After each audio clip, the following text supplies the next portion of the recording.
అయితే నేను మద్రాసులో మాట్లాడుతూ ఉండగా బాపు రమణ గారు వచ్చారు ప్రవచనాలకి.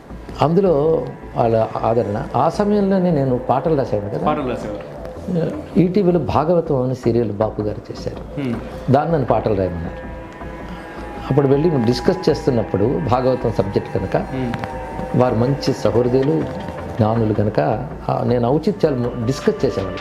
వాల్మీకి వ్యాసుడు ఇలా రాశాడు, పోతన గారు ఇలా రాశారని చెప్తున్న వాళ్ళు చాలా ఆసక్తిగా వినేవారు.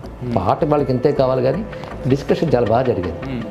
ఆ తర్వాత టీవీలో ప్రవచనాల గురించి మాట్లాడుతున్నప్పుడు రమణ గారు ఆ టీవీ వారితో చెప్పారు, మీకు ఎక్కడ చెప్పించుకోవాలంటే ఆయనకి ఆ విషయాలు తెలిసి చూడండి. అలా అనుకోకుండా నేను టీవీ రంగంలోకి వెళ్ళడం. అప్పుడు ఇన్ని ఛానల్స్లో 2 ఛానల్స్ ఉండే, 2 ఛానల్స్ ప్రారంభించాను. అది క్రమక్రమంగా అందరూ ఆదరించుకోవడంతో ఈ రంగం ఇచ్చిన తృప్తి నాకు సినిమా రంగంలో లేదు. అందుకు వదిలేసి ఇందులోకి వచ్చేసాను. ఇది జరిగింది.